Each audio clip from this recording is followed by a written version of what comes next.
Hello, I'm KSK, and another case study today, very successful case study.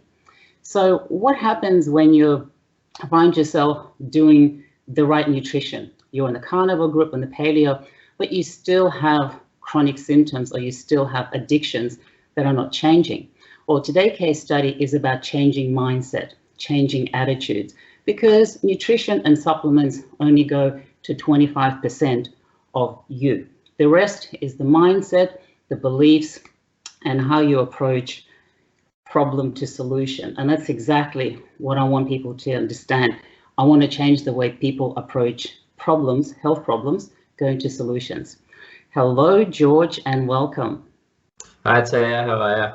Fantastic. So we met at the Carnivore group about a year ago. So what made you reach out? What made you schedule a consultation and then enroll to work with me for 3 months? Well, it was the end of last year, and as we know, it was a pretty rough year. And I was going through my own issues with fatigue and addictions of mine with smoking and drinking. And looking, just as we all do on the carnivore groups, we're all into our own experimentation and trying everything. And I definitely gave carnivore a big crack, but it felt good, but it just wasn't always ticking all the right boxes. And I was starting to think, you know what, why are carbs so bad? And I did actually see your website about a year ago, and then always liked the way you had really balanced comments for everyone on there. I'm not sure a lot of people liked it, but I did finally see one about Paul Saladino, how he put some carbs back into his diet and felt good. And then you had some really good stuff. And then I was like, went back on your website, read everything about you, and just felt, yeah, I got to book in for this free consult. Excellent. So when we started working, the focus was obviously to help you stop drinking and smoking. And I offered you a hypnosis session at the end, that if after 10 hours of us working together, you were still smoking, you would come in personally and I would give you that session. Well, to my surprise, you do not need it.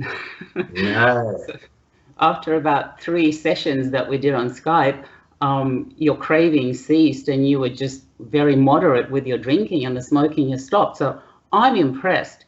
How did that happen? Oh, it was magic to me as well. Like, I think after the 3rd session, because I was still smoking, and I knew it was so subtle how it happens with the tapping, and then understanding that, well, first of all, you gave me with the pair biochemical testing, which then was like some good science as well behind it, where you're saying like introduce some rice and potatoes, yogurt, and I was just like felt so relieved that I didn't have to feel guilty to eat these things, which I do love. And yeah, the stress of not being so strict or judging myself with everything that we talked about as we're going along. And then by the 3rd session, I remember it was the 15th of December, I put out the last cigarette and was like, all right, for the 7,000th time that year, I put out my last cigarette, but this time it was. And there was no more mind battle of saying, oh, I really want a cigarette, I really want to smoke, and then, no, I can't do it. It's just gone. Like, yes, and that's what happens when you work with the right part of the brain. Yes, and also find the right practitioner to work with to teach us this. Thank you very much. I love getting results. And just a note on addictions. Addictions are never the problem. It is always a symptom. And when you subconsciously and consciously realize that, you actually dissolve them, remove them from your desire and cravings very, very quickly. I see people micromanage addictions with control, with willpower, emotional eating, overtraining, all sorts of things. And that's and it's actually a distraction. So always good to work with the whole nervous system. So where are you now? Like, what are you enjoying? What are the benefits you've gained as a result of us working for the last 3 months? The biggest benefit would be just being able to go through life way more peacefully. That was one of the big root causes, as you said, was the emotion. I think I harshly judged myself a lot, and then through just like not being happy where I was in my life and thinking I should be more, and then procrastinating a lot. So then I would escape through my addictions, but understanding that like life's a journey and we've got to enjoy it, and like everything that I've been through has gotten me to here, and now I look back on everything and being grateful and just more calmly when in stressful situations. I don't have those same like really overactive triggers that pump up the nervous system and make me want to go smoke. I can just sort of step back a little bit and look at the situation and laugh and know that I'll be fine, and then in an hour this will all pass, but I don't have to react. And so through that, just heaps more energy to do the stuff that I love and focus on things that now I enjoy. So you've gained emotional freedom. Yeah, definitely. Yes. And what you talked about, some of those issues, they also play out in digestion and allergic reactions to food. And some people are natural born carnivores. They thrive on a high fat meat diet and they do well, 10, 20 years. But then others want to be like them, assimilate and get what they're getting. But those people definitely need carbs. And they have a hard time because they believe that carnivore is the best, it's the elite form of nutrition. And when I end up working with them, it's not so much the food, it's releasing that tension, that fixation, that ideology. And I'm seeing more and more of it on both of the carnivore groups, especially the newbies. And if you mention anything about carbs, you just get a tirade, and it's not even substantiated.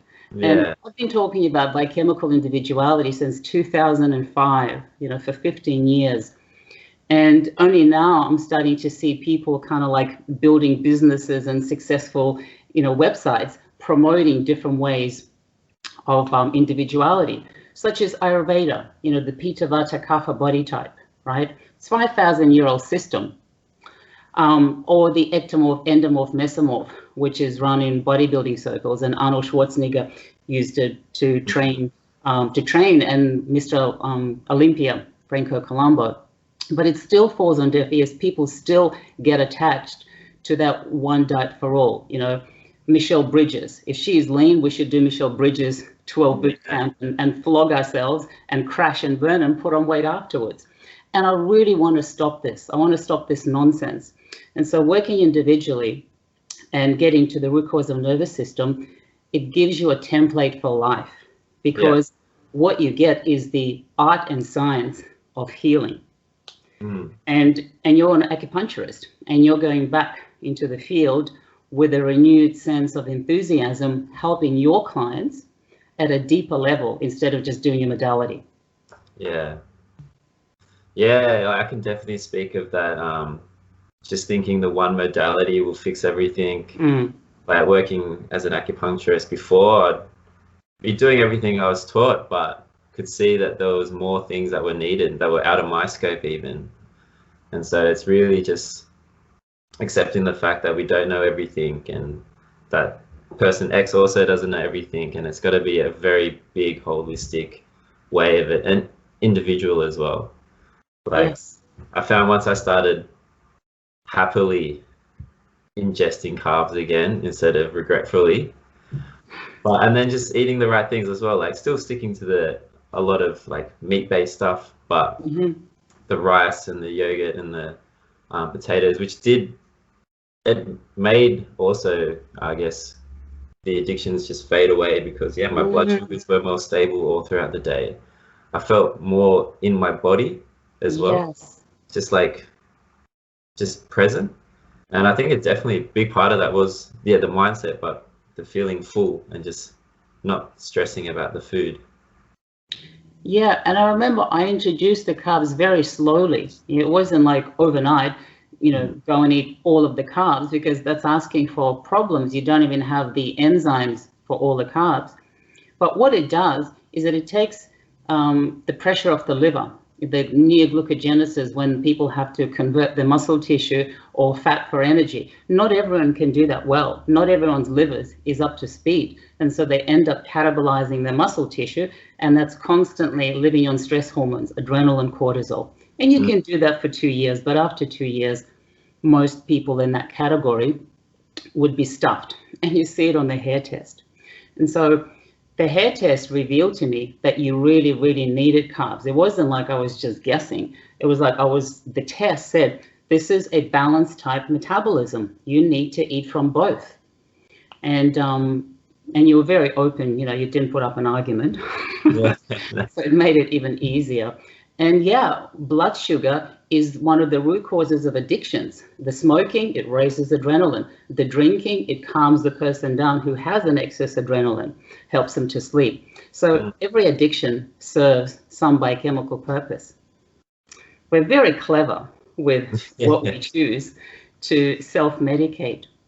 So thanks for sharing your story. And what would you like to say to people who are, smoking and drinking, want to give it up, but too scared? They think they have to use willpower, or it's going to cost a fortune, or they're going to have to change their whole life and personality. What would you say to these people? I would say to them, don't give up and don't let your addictions stop you from living your best life. I think it took me a long time to, contact you today, even though I found out about you about a year ago. Finally, it all just fell into place, and I was like, all right, it's very cool that you actually have that free 30-minute consult. So I was like, it's a win-win situation for me. I'll just try and see how we go. And then we had a conversation and we really clicked. I felt that you really understood me, where I was coming from, and that the cost is nothing compared to how much smokes cost these days, alcohol costs these days. You'll be spending tens of thousands of dollars, like I would have been all year. So to me, it was a minimal investment for the greatest return that I could have ever had. And to better understand as well, you didn't just get rid of my addictions.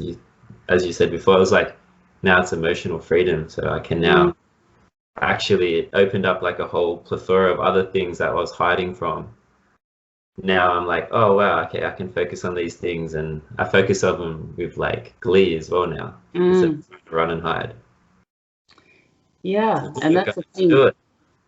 When you remove the pebbles from the shoe, the journey is a lot smoother, more graceful, more enjoyable. And we probably all have a little bit of pebbles. They're not big boulders. Sometimes they're just tiny little pebbles, but it just makes walking the journey so much easier and enjoyable. And I love doing that. So thank you for sharing your story and your progress. And you're going to be an awesome acupuncturist. Well, you actually already are. Thank you very much, Daya. It's great to hear. It's been a pleasure as well. Thank you.